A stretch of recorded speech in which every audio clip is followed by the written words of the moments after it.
ભણી રહ્યા છે એસી સર્કિટની અંદર. તેના આગળ હવે ગઈકાલ સુધી આપણે વાત કરી કે ભાઈ એસી સિસ્ટમના ફાયદા ડીસી સિસ્ટમ પર શું છે, ડીસી સિસ્ટમના ફાયદા એસી સિસ્ટમ પર શું છે.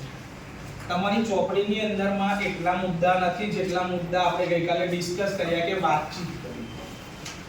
હવે જે આપણે જોવાના છે કે સર તો આ એસી પાવર પ્રોડ્યુસ કેવી રીતે થાય, એનું હિસ્ટોરિકલ ડેવલપમેન્ટ શું, કે ભાઈ કેવી રીતે શરૂઆત થઈ. તમને એક પહેલા બ્રીફ આપી હતી કે ભાઈ કોણે કોણે કયા કયા સાધનો બનાવ્યા છે, પણ એ સાધનોને કામ કરવા માટે કેટલા રિસર્ચર, કેટલા ફિઝિસિસ્ટ, કેટલા મટીરીયલ સાયન્સના માણસો, કેટલા એન્જિનિયર, કેટલા સાયન્ટિસ્ટ, એ લોકોએ કયા કયા કામ કર્યા એના વિશેની માહિતી નથી આપણી પાસે.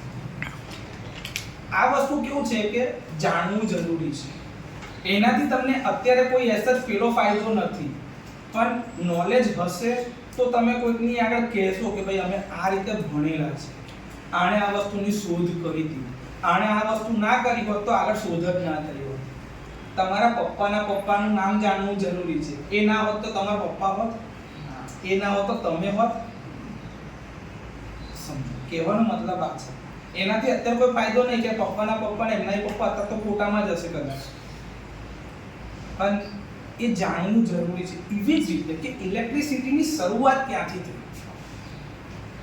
તો ઇલેક્ટ્રિસિટીની શરૂઆત માટે એ આજનું નથી, ઇલેક્ટ્રિસિટી વર્ષોથી છે. લગભગ 16મી સદીની પહેલા, કેટલા before 1600 BC, before Christ. BC નો મતલબ શું થાય? Before Christ. એટલે એના લીધે થઈને લોકો બિફોર ક્રાઇસ્ટ કે બીસી એટલે બિફોર ક્રાઇસ્ટ 1600 બીસી ની અંદર થેલેસ કરીને એક વ્યક્તિ હતા જેણે સળીઓ જે છે ને સળીઓ એને સુતરાઉ કાપડ ઉપર ઘસીને જોયું ને તો એની ઉપર સ્ટેટિક ચાર્જ ડેવલપ થયો હતો. આપણે વિજ્ઞાનમાં આ પ્રયોગ કરીએ છીએ, પણ એની જ મદદથી ખબર તમે કાસ્કો જે હોય ને તો તેલવાળા વાળની અંદર આપણે આમ ઘસીએ અને પછી છે ને કાગળના ટુકડાને એમ કરે ને તો એ અટ્રેક્ટ થાય. એની બાજુ આવો પ્રયોગ કર્યો છે કોઈએ? વિજ્ઞાનમાં આપણને શીખવાડતા હતા આવું નાનું આ મેગ્નેટિઝમ પ્રોડ્યુસ કરાવડાય, પણ એ બહુ નાનું હોય, બહુ વીક મેગ્નેટિઝમ હોય. આ વસ્તુની શોધ એને સૌથી પહેલા કરેલી હતી. હું વાત કરું છું 600 BCE. ત્યાર પછી ગ્રીક સમયની અંદરમાં એ લોકોએ ઇલેક્ટ્રોન નામનો શબ્દ વાપર્યો. એ જે ફ્લો કે જેના લીધે આપણે થાય એના માટે શબ્દ વાપર્યો ઇલેક્ટ્રોન. પણ એ લોકો સી ની જગ્યાએ કે લખે. એ લોકો સી ની જગ્યાએ શું લખે? કે TLE કે TRON ઇલેક્ટ્રોન એવો શબ્દ વાપર્યો. પછી એ શબ્દ એટલો બધો પ્રચલિત થયો જેના લીધે આપણે વિદ્યુતને ઇલેક્ટ્રિસિટી તરીકે ઓળખવા લાગ્યા છે. 1600 થી લઈને 1800 ની સદીમાં 1600 to 1800 વાળી વાત કરી, એ સદીની વાત કરી, એ 200 વર્ષની અંદરમાં વિલિયમ ગિલ્બર્ટ નામના સાયન્ટિસ્ટ હતા, અંગ્રેજ સાયન્ટિસ્ટ, ઇંગ્લિશ હતા. એમને મેગ્નેટિઝમ, સ્ટેટિક ઇલેક્ટ્રિસિટી એ સમજ્યા. શું સમજ્યા? મેગ્નેટિઝમ એટલે કે ભાઈ ચુંબકત્વ શું છે, અને એના લીધે બીજું એક શીખ્યા સ્ટેટિક ઇલેક્ટ્રિસિટી.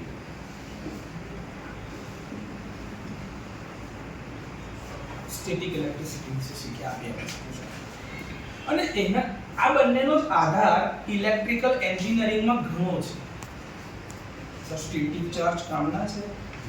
જો તમને એક વસ્તુ કહું, તમને શિયાળાના સમયમાં ધારો કે તમે છે ને પેલી પ્લાસ્ટિકની ચેર ઉપર બેઠા હોય છો અને પછી એકદમ જ અડકું કોઈ મેટલ પાર્ટને તો ખબર એક નાનકડો ઝાટકો લાગે છે કોક વાર. કેટલાય આવું એક્સપિરિયન્સ કર્યું છે? કર્યું છે ને એક્સપિરિયન્સ? આ જે એક્સપિરિયન્સ છે ને એ સ્ટેટિક ચાર્જ એ મોમેન્ટરી, એમાં તમે મરી જાઓ. મેગ્નેટ્યુડ મેગ્નેટિઝમનું કેટલું સ્ટ્રોંગ બને છે એના આધારે નક્કી થાય કે એની અસર શું થઈ શકે છે.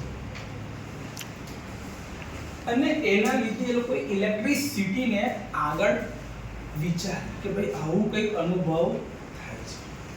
ત્યાર પછી 1660 માં ઓટો વન બ્યુરેક કરીને એક સાયન્ટિસ્ટ હતા. એને ઇલેક્ટ્રોનિક જનરેટર બનાવી જોયું કે જે શું કરે, ઇલેક્ટ્રોસ્ટેટિક જનરેટર. શું હતું કે હજી ડાયનામિક એનર્જી તો આવી જ નથી, હજી ફેરાડેના નિયમની અંદર તો આવ્યું જ નથી કશું. અત્યારે ખાલી કઈ વસ્તુ ઉપર જોયું એને ઓબ્ઝર્વેશન, સ્ટેટિક ઇલેક્ટ્રિસિટી. તો જે જનરેટર બન્યું એ ઇલેક્ટ્રોસ્ટેટિક જનરેટર. 1660 ની વાત કરી રહ્યા છે આપણે. પેલું 1600 ની વાત છે અને એના પછી 60 વર્ષે, એટલે જે તમે અત્યારના જનરેટરને અંતે જોઈ રહ્યા છો એ બધાની શોધ 18મી સદી 19મી સદીમાં થઈ છે. હા, એની અંદર ઇનોવેશન ચાલ્યા કરે સમયાંતરે, પણ કોઈ બી જે થિયરી હોય એને રિયાલિટી બનાવી હોય, મશીનના ફોર્મમાં તૈયાર કરાવડાવવું હોય તેમાં વાર લાગે. કેમ કે કન્સેપ્ટ જે છે એને રિયાલિટી બનતા બહુ વાર લાગે. જેમ કે તમે વિચારો, સાહેબ લગન થશે ને તે લગનમાં મારી પાસે મર્સિડીઝ ગાડી હશે. એ તમારું શું છે, વિચાર છે. એને રિયાલિટી બનાવતા વાર કેટલી લાગી, કેટલા વર્ષોની મહેનત, એટલા પૈસા બી તો કમાવા પડશે ને. હવે પેલું કહી દીધું છે તે જે લગન મર્સિડીઝ નહીં આવે લગન બી નહીં થાય. સીધી વસ્તુ તમે એવું બોલ્યા છો તો તમારે એને રિયાલિટી બનાવવા માટે મહેનત કરવી પડે, એટલો સમય આપવો પડે. દરેક વસ્તુમાં એવું છે. આ એક નાનકડો એક્ઝામ્પલ એટલા માટે આપણે લઈએ છીએ કેમ કે આપણે આવું જ કરીએ છીએ કે સર મારે આ વસ્તુ વિચાર છે, મારો આવું કરવાનો વિચાર છે. પ્રોજેક્ટ તમે બનાવતા હોય તો પ્રોજેક્ટ જે તમે વિચાર કર્યો હોય એને રિયાલિટી બનાવવા માટે તમારી પાસે કેટલો સમય હોય છે, 1 વર્ષ કે છે ને. ભાઈ 5મા સેમથી તમારે આઈડિયા, લિટરેચર, રિવ્યુ ના તે બધાનું કામ કરવાનું છે અને 6ઠા સેમમાં હાર્ડવેર મોડેલ બનાવવાનું થાય. તો તમારી પાસે એને રિયાલિટીમાં કન્વર્ટ કરવા માટેનો સમય હોય છે 1 વર્ષ. એટલે આવું 60 વર્ષ થઈ ગયા એના ઉપર જનરેટર બનાવવા માટે થઈને. કેમ કે કન્સેપ્ટને સમજો, એ કન્સેપ્ટના આધારે કામ કરતું મશીન બનાવવાનું રિયાલિટીમાં, તો એને વેરીફાઈ થાય એની અંદર બધું કરીને પછી બને. 1700ની સદીમાં પછી આપણે આયા, એમાં 1745 થી 1745 થી 46 ની જ્યારે વાત કરીએ તો આની અંદરમાં લેડેન જાર કરીને આવ્યું, જે બેટરી પ્રકારની એક વ્યવસ્થા. લેડેન જાર સૌથી પહેલું capacitor,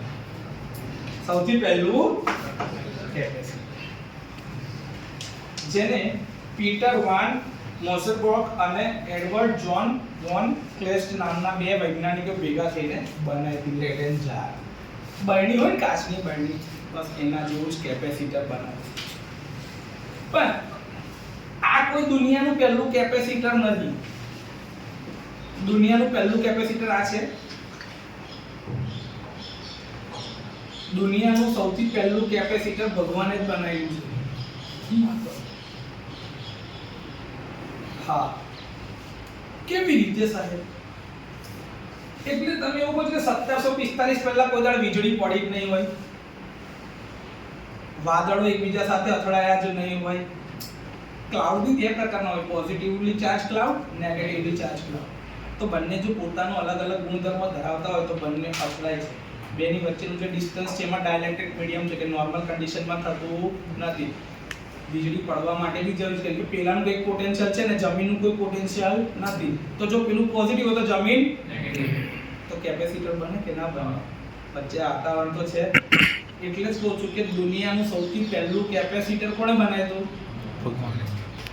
God has created everything. અહીંયા આવીને આપણે શું કરીએ ખબર છે?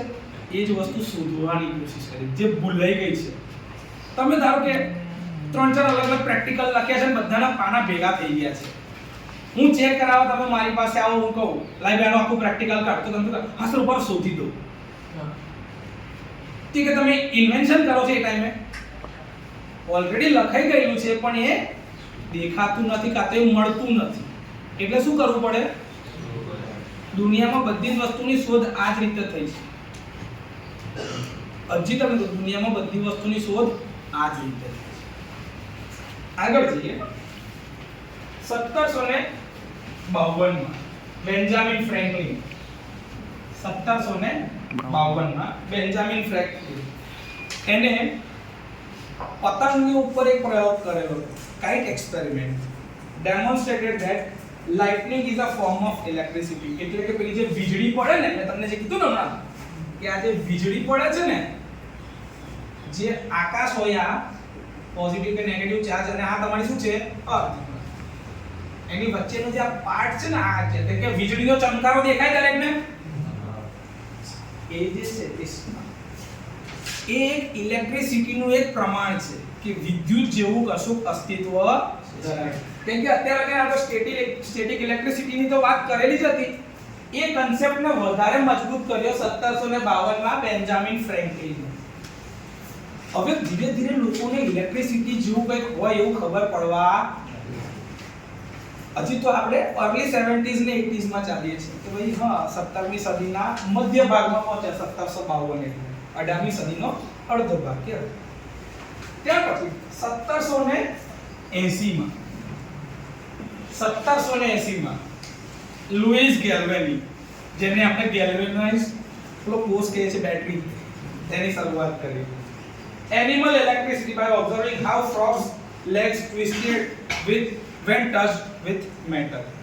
કે એ લોકો જ્યારે દેડકો કૂદીને જાય કોઈ બી વસ્તુ તો પકડે છે કેવી રીતે, પોતાના પંજાથી કોઈ બી ધાતુ પર કૂદે છે ત્યારે. તો એનો ઉપયોગ કરીને એને ખબર પડી કે એમાં બી કોઈ પ્રકારની ઇલેક્ટ્રિસિટી હોઈ શકે છે. નાના નાના એક્સપેરિમેન્ટ છે જે કે ભાઈ એનિમલ ઇલેક્ટ્રિસિટી છે, જ્યારે કે ભાઈ એના જે પગ જે છે દેડકાના એના ઉપરથી એને અનુભવ કર્યો. હજી બી ઇલેક્ટ્રિસિટીની કઈ વધારે ડિટેલ કોઈને ખબર હતી જ નહીં, કેમ કે આ તો બહુ નાની નાની વસ્તુ છે. ત્યારે લોકોનું ઓબ્ઝર્વેશન હતું, આંખો ખોલીને જીવતા હતા. કેમ કે ભગવાને જે વસ્તુ કરીને આપી છે તો એની ઉપર એટલી બધી વસ્તુઓ આવી ગઈ હોય તમને ખબર જ ના હોય. તમે જન્મ્યા ત્યારે કેવા દેખાતા હતા કે તમારી આદત શું હતી એ તમે અત્યારે વિડીયો જોવો રેકોર્ડેડ હોય તો તમને મળે. બાકી શું કરવું પડે, યાદ જ કરવું પડે. અચ્છા આવું કંઈક કરતા હતા તો બધું યાદ રહેશે. બસ એવું જ થાય. સમય જેમ જેમ જતો જાય ને આપણે ભૂલતા જઈએ. પણ હજી તો આ શોધવાનું હતું સાહેબ. પાછા બીજા 1800ની સદી આવી ગઈ. કઈ આવી ગઈ? આપણે 1780 સુધીમાં લુઈસ ગેલ્વેને આટલું શોધ્યું, પોતાનો એક્સપેરિમેન્ટ. કેમ કે ત્યારે બી લોકો ભણતા તો ખરા ને. અને આ દિશામાં કે જે દિશામાં બધે અંધારું જ હતું, સમજો તમારે પ્રકાશ પાથરવાનો હતો, શરૂઆત કરવાની હતી, ત્યાર સુધીમાં ડીસી સપ્લાય પર ચાલતી બધી વસ્તુઓ તો ચાલુ થઈ ગઈ હતી. હા, ડીસી સપ્લાય પર ચાલતી બધી વસ્તુઓ થઈ ગઈ હતી, જે આપણે પહેલા લેક્ચરમાં ઓલરેડી જોયું છે. હિસ્ટોરિકલ ડેવલપમેન્ટ એ ઓલરેડી ચાલુ થઈ ગઈ હતી. 1800ની સદીમાં 1800s જે તમે સૌથી વધારે કહો છો વાપરો છો એ છે બેટરી. એલેક્ઝાન્ડ્રો વોલ્ટા એને સૌથી પહેલી બેટરી ઇન્વેન્ટ કરી. બેટરી ઇનોવેટ વોલ્ટેજ પાઇપ કે જેને પછી આપણે સ્ટેડી કરંટ આપવા માટે યુઝ કરવા લાગ્યા. એ કોન્સ્ટન્ટ એક મૂલ્યનો કરંટ આપી શકે છે. દુનિયાની સૌથી પહેલી બેટરી કોણે બનાવી? તો કે વોલ્ટા. પણ બેટરીની શોધ કોણે કરી? ભગવાન. ખરેખર વિચારવા જેવી વાત છે. બેટરીનો આ જે એલેક્ઝાન્ડરો વોલ્ટા જે છે કે જેને બેટરીની શોધ કરી એને કઈ એમને એમ નહીં કરી. એની પાછળ એક અનુભવ છે. તમે જમવાનું જમો છો, તમારા પેટમાં જાય છે તો તમારા પેટમાં પચે કેવી રીતે છે? બોડીમાં શું જરે છે? એસિડ હોય છે જે ખોરાકને બાળે છે અંદર, જેમાંથી કેલરી મળે છે, એનાથી આખા શરીરને પોષણ મળે છે. યસ ઓર નો? એવું જેને કર્યું. તમે બેટરી લેવા જાઓ છો તો બેટરીના સેલ હોય છે, એક લેડનો હોય અને એક સલ્ફેટનો હોય, અને અંદર H2SO4 નું દ્રાવણ. H2SO4 શું છે? Sulphuric acid. વિચારો તો બે ધાતુ મૂકી અને મૂક્યું શું? એસિડ. કે આનાથી ઇલેક્ટ્રોન જયા કરે.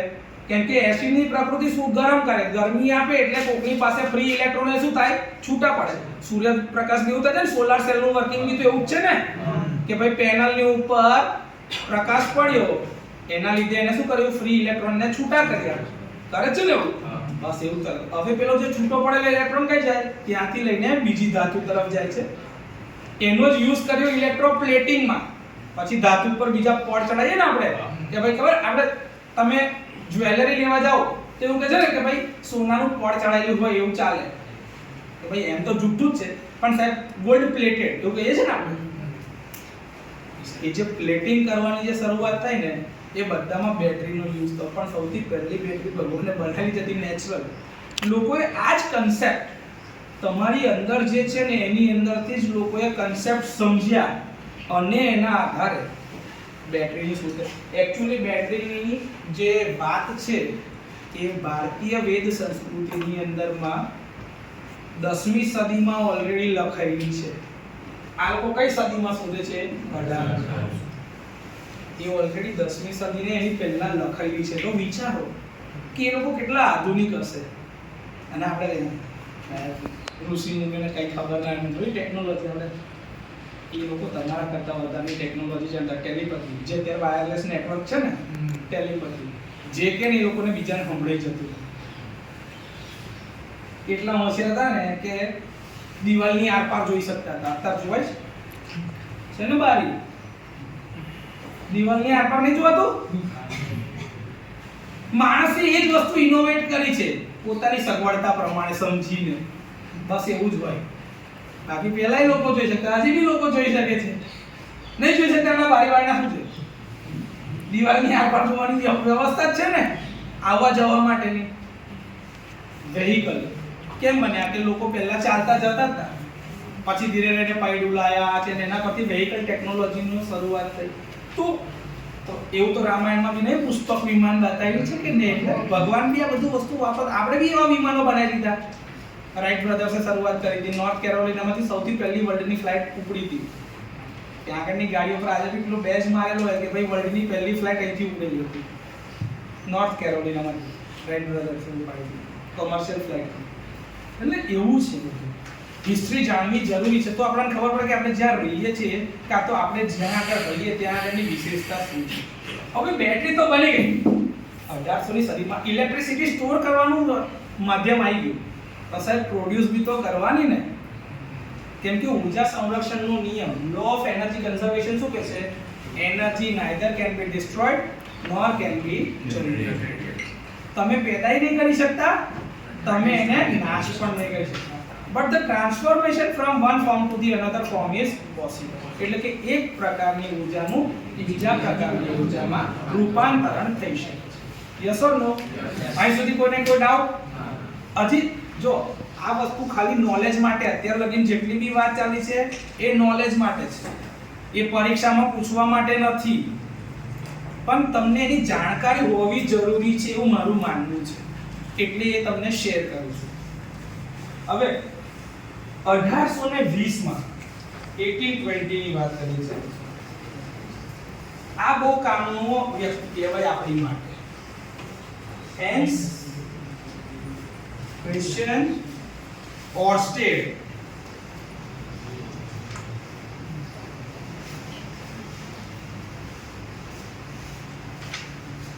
અઢારસો ને 20ની સદીનો આનો એક્સપેરિમેન્ટ બહુ સિમ્પલ.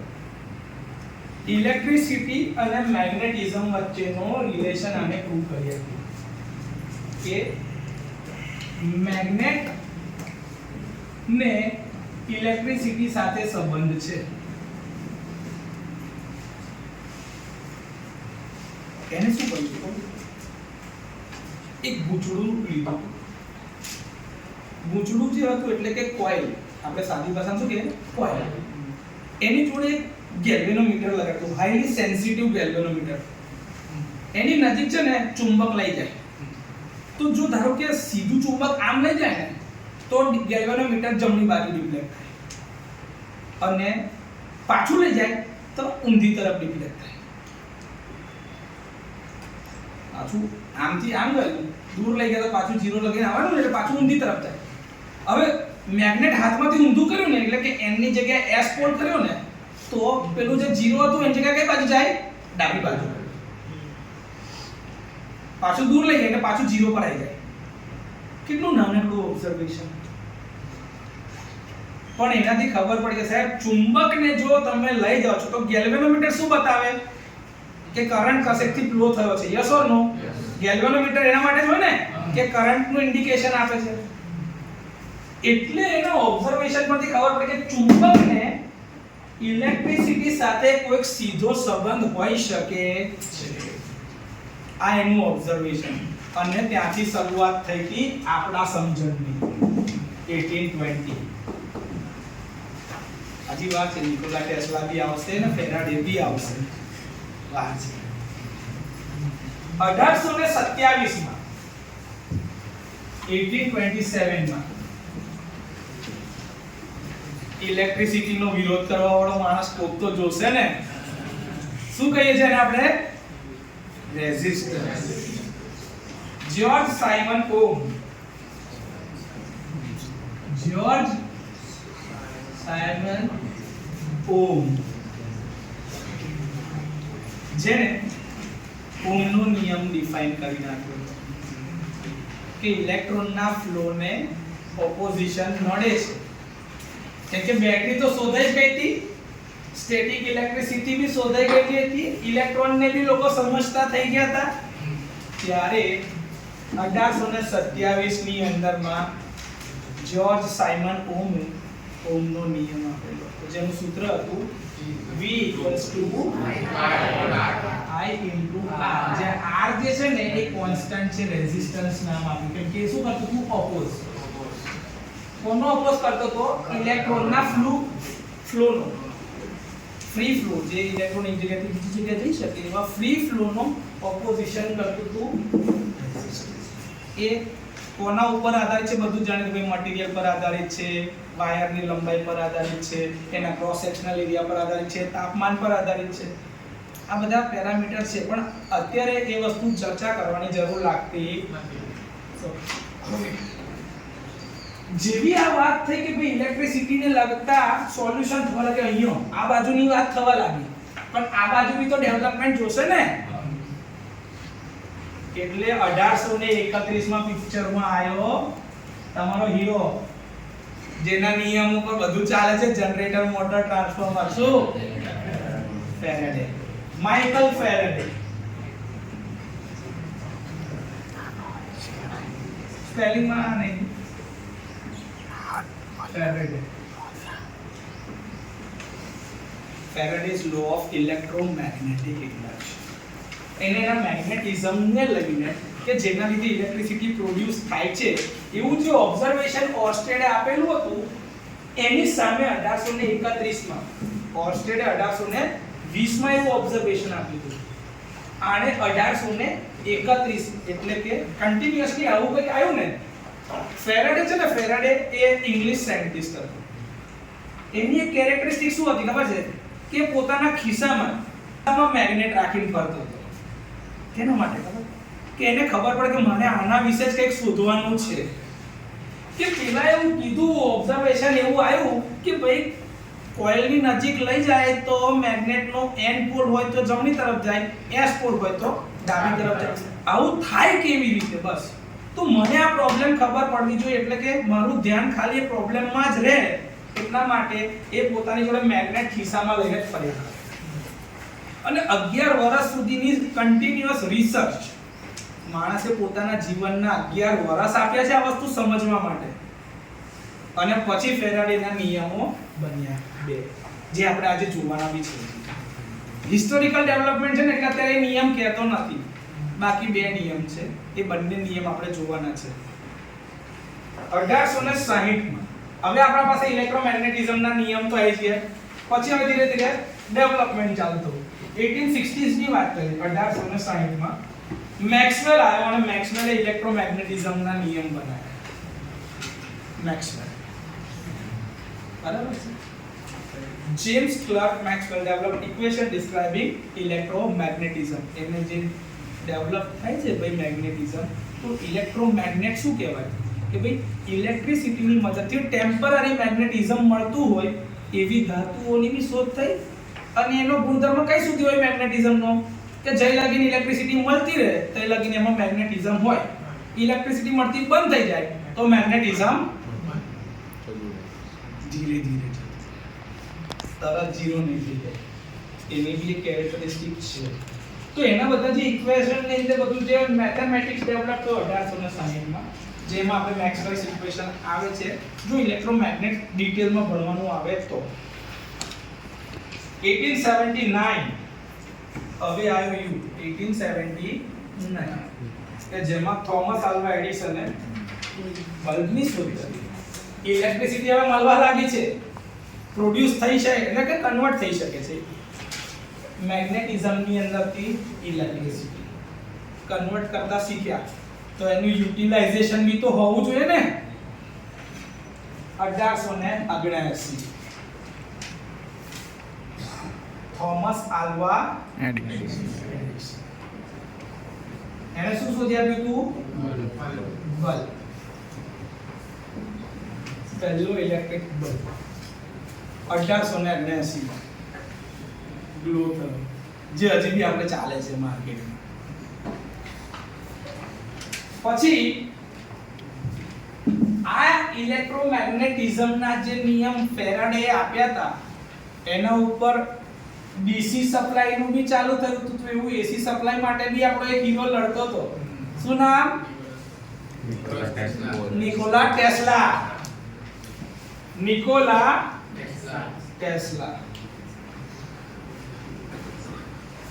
1888 और 89 જે સાલ લેવી હોય લઈ જાય જ્યાં એને વેસ્ટિંગહાઉસ યુએસએ ની અંદરમાં international electric American society of electrical engineer જે હતું અથવા તો American institute of electrical engineers AIEE જો પહેલા લેક્ચરમાં લખેલું હોય તો એ તો જોઈ લો મેં કીધું જ ના AIEE જે અત્યારે IEEE તરીકે ઓળખાય છે ત્યાં વેસ્ટિંગહાઉસ સાથેનું એનું જે પ્રદર્શન હતું ને એમાં સૌથી પહેલી એસી સિસ્ટમ બતાવી હતી નિકોલા ટેસ્લાએ પોતાના એ વખતના પ્રદર્શનમાં થોમસ આલ્વા એડિસને જે ડીસી સિસ્ટમ પર ચાલતા સાધનો બતાવ્યા હતા એની સામે એણે ઓલ્ટરનેટિંગ કરંટ થી એ બલ્બ પ્રગટી શકે છે અથવા તો ઝળહળી શકે છે એને બતાવ્યું 1888 માં જો તમને મેં લખાયું છે આગળ જો તમે લખ્યું હોય તો એ હશે આગળ જઈએ આના લીધે હવે 19મી સદી જે ચાલુ થઈ 18મી સદી 1888 89 એટલે 19મી સદી શરૂ થવાની હતી 18મી સદી પૂરી થવાની એમ પાડની વાત કરી છે 19મી સદી થી શરૂઆત જે થઈ એમાં 1905 માં 1905 બીજા એક સાયન્ટિસ્ટ પિક્ચરમાં આલ્બર્ટ આઇન્સ્ટાઈને તમને ફોટો ઇલેક્ટ્રિક ઇફેક્ટ વિશે સમજ આપી E is equals to mc² જે ઇક્વેશન જે ડિરાઈવ થયું છે એમની પાછળ he was એક ભગવદ ગીતાથી એટલા બધા ઇન્ફ્લુઅન્સ થયેલા હતા કે જેણે કીધું કે જે અત્યારે હું આધાર આપી રહ્યો છું એ ઓલરેડી ભગવાન શ્રી કૃષ્ણએ ભગવદ ગીતામાં આપી દીધેલું છે મહાભારતની અંદર જે થતું હતું કે આટલી બધી એનર્જીની વાત જે આપણે કરી રહ્યા છે કે જે ઉત્સર્જિત થઈ શકે છે એનું માસ આટલું એનું ક્વોન્ટમ આટલું એ બધી જે ડિસ્કશન ત્યાં આગળ થઈ શકતી હતી એને કીધું આ ઓલરેડી આના કરતા વર્ષો પહેલા ભાગવત ગીતામાં કહેવાયું છે હવે તમે વિચાર કરો કે આ જે બધી ઇન્વેન્શન ચાલે છે એની પાછળ ભૂલાઈ ગયેલી વસ્તુ ખાલી શું થઈ છે અસ્તિત્વમાં હતું જ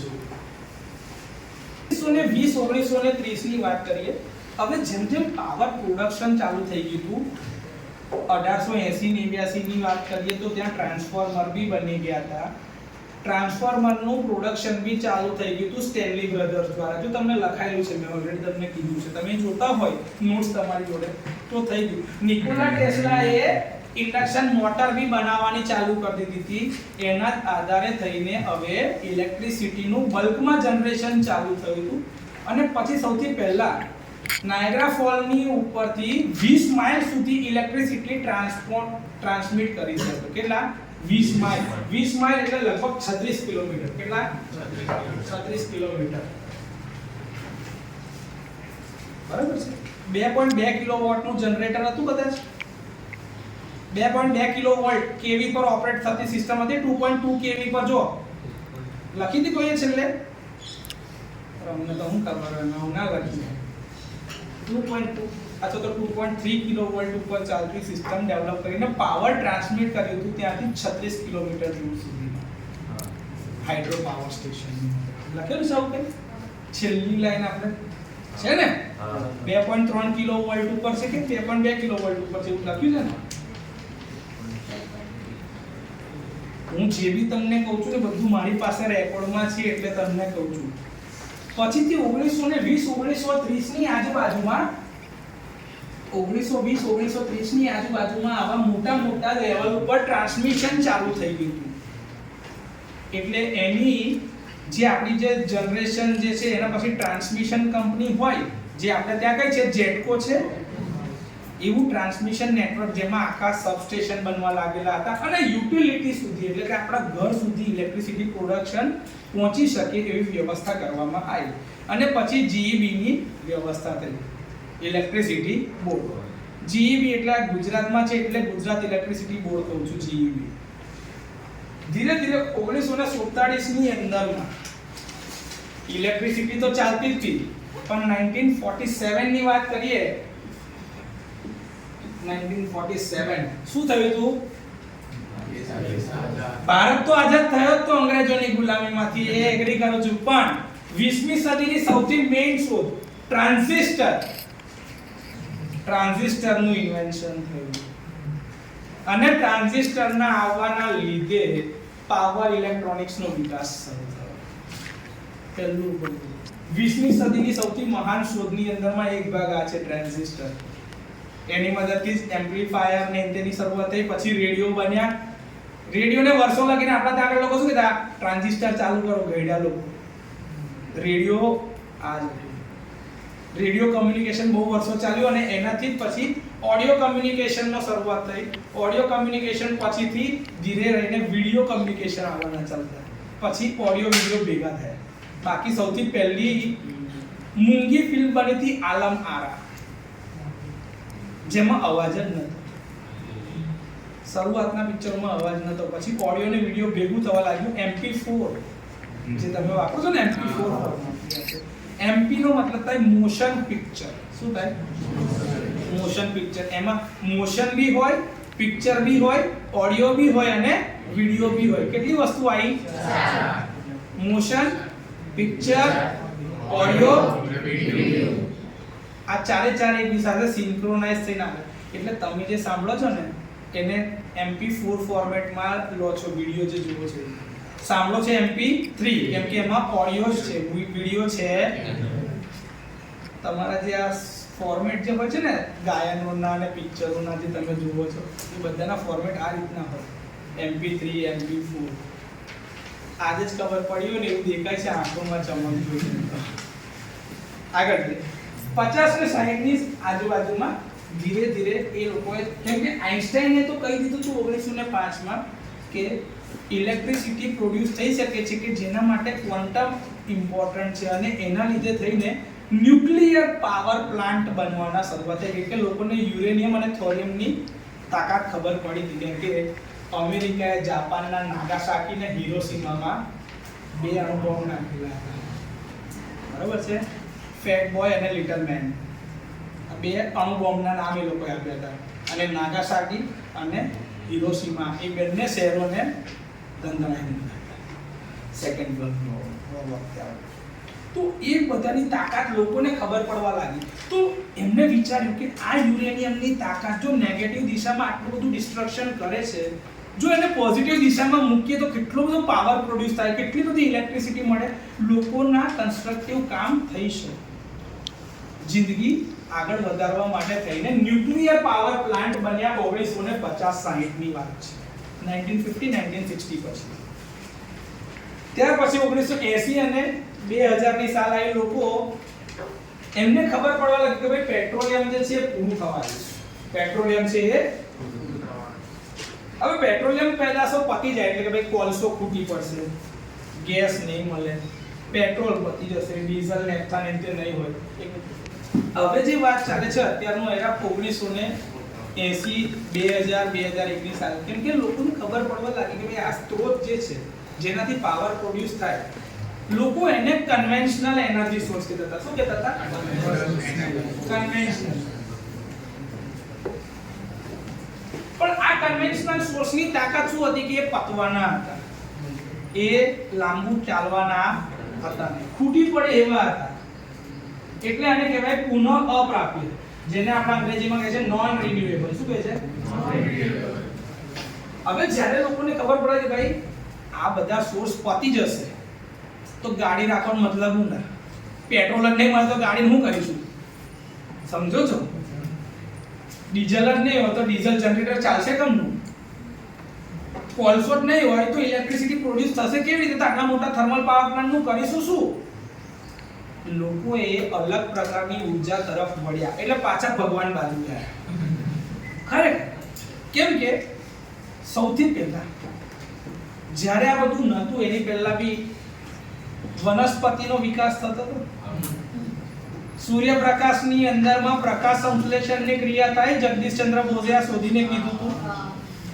એ લોકો સૂર્યપ્રકાશની હાજરીમાં પોતાનો ખોરાક બનાવે છે. જમીનની અંદરનું પાણી એને મળતું એટલે પોષણ મળે એટલે મૂળની મદદથી એ અને ડાળીઓને ધીરે બધા પાંદડા સુધીને ફ્રૂટ સુધી બધું પહોંચાડતા હતા. તમે એ જ ખાતા હતા ને ફળ ફ્રૂટ, એના લીધે તમને તાકાત મળતી. પણ એ લોકોને ઊર્જા ક્યાંથી મળતી હતી? એવું કહેતા હતા કે સાહેબ સૂરજ અને ચંદ્રના લીધે જ આ પૃથ્વીનું ઉપર જીવન ચાલે છે, કેમ કે સૂર્ય ના હોત તો પૃથ્વી થોડી એની આજુબાજુ ધરી પર ફરતી. કંઈક તો ફોર્સ છે કે જેને ટકાઈ રાખે છે. ગ્રેવિટેશનલ ફોર્સને બી પિક્ચરમાં લાયા પછી એની બી શું. પણ ચંદ્રના લીધે સાહેબ દરિયાના મોજા ભરતી અને ઓટ થાય છે, ખબર છે? લોકોને આ બધું ખબર પડવા લાગી. સાહેબ જો સૂરજના લીધે થઈને આપણાને તાકાત મળતી હોય, વિટામિન ડી જરૂર છે ને શરીર માટે, સૂરજ પ્રકાશમાંથી મળે, આપણને તાકાત મળતી હોય, વનસ્પતિઓને જો તાકાત મળતી હોય તો સર એવું કંઈક કરીએ ને કે સૂરજ પ્રકાશની મદદથી જ પાવર પ્રોડ્યુસ થાય. અને ચાર્લ્સ ફ્રિટ્ઝ નામના વૈજ્ઞાનિકે આની અંદર ફોટો કન્ડક્ટિવિટીનો પિક્ચરમાં કન્સેપ્ટ આપ્યો. હું 1854-55 વાળી સદીમાં પાછો જતો રહ્યો છું અત્યારે સોલારની વાત આવી એટલા માટે. એડમંડ બેકવેલે બેકવેલ ઇફેક્ટ બતાવી, જેને ફોટોવોલ્ટેઇક ઇફેક્ટ તરીકે ઓળખવામાં આવે છે. અને ધીરે ધીરે એને ખબર પડે અચ્છા સૂરજ પ્રકાશના જે કણ છે ફોટોન, એને કોઈક મટીરીયલ પર નાખવામાં આવે કે જે ઇલેક્ટ્રોનને તરત ઉત્સર્જિત કરી શકે અથવા તો ફ્રી ઇલેક્ટ્રોનને છૂટા કરી શકે. એટલે કે n ટાઈપના મટીરીયલથી p ટાઈપના મટીરીયલ પર જાય તો ઇલેક્ટ્રોનનું મૂવમેન્ટ થાય તો પાવર પ્રોડ્યુસ થઈ શકે છે. અને સૌથી પહેલો સેલેનિયમનો સોલાર સેલ બનેલો તો આ આખા રૂમ જેટલી છત ઉપર મૂક્યું તો જેની એફિશિયન્સી હતી ખાલી 1% એફિશિયન્સી. અને એના જે કનેક્શનના જે કનેક્શન હતું ને સોલારના સેલને એકબીજા જો કનેક્ટ એ મટીરીયલ હતું ગોલ્ડના વાયર, પણ એની એફિશિયન્સી ખાલી 1%. ધીરે ધીરે મટીરીયલ ટેકનોલોજીનો વિકાસ થયો. લોકોને ખબર પડી કે સૂરજમાંથી બી રોશની મળે છે. સૂરજ દાદા ભગવાન તરફ પાછા વળ્યા. હિન્દુ શાસ્ત્રમાં કે બીજું સર પવન મસ્ત ઇન્ડક્શન જનરેટરની શોધ થયેલી જ હતી એટલે પવનની મદદથી બી પાવર પ્રોડ્યુસ થાય. વિન્ડમિલ પવન ચક્કી જે પવન દેવતા તરફ પાછા ગયા. કુદરત તરફ તમે પાછા વળ્યા. સમુદ્રના મોજા સમુદ્ર દેવ કહે ને આપણે હે ને, ભગવાન શ્રી રામચંદ્રએ બી સીતા માતાને લેવા જતા હતા સમુદ્રમાં, ભગવાનને પૂજા કરી હતી. મતલબ કે આપણી સંસ્કૃતિમાં વર્ષોથી આપણે કુદરતી આ જે સોર્સ છે કે જેમાંથી આપણને એનર્જી મળે છે એને આપણે ભગવાન તરીકે પૂજેલા છે અને આપણે જાણતા હતા કે એમાંથી જ તાકાત મળે છે, જેનો હવે આપણે યુઝ કરી રહ્યા છે. અને અત્યારે એટલે જ રિન્યુએબલ એનર્જી રિસોર્સની અંદર solar, wind, small hydro, biogas, biothermal ને જીઓથર્મલ ને આ તે બધી એનર્જીનો યુઝ કરીને આપણે પાવર પ્રોડ્યુસ કરી રહ્યા છે બલ્ક માત્રામાં. સોલાર પાવર પ્લાન્ટ આપણા ત્યાં આગળ આપણે ઉપર જોઈએ છે 55 કિલોવોટનો સોલાર પાવર પ્લાન્ટ કોલેજમાં ચાલે છે. 25 કિલોવોટ અહીંયા ને 30 કિલોવોટ સિવિલ કોમ્પ્યુટરમાં. કહેવાનો મતલબ આ છે કે આ રીતે પાવર પ્રોડક્શન ચાલુ થઈ ગયું. અત્યારે ઇલેક્ટ્રિસિટી આવી રીતે પ્રોડ્યુસ થઈ રહી છે. આ થોડો હિસ્ટોરિકલ કન્સેપ્ટ હતો સમજવા માટે.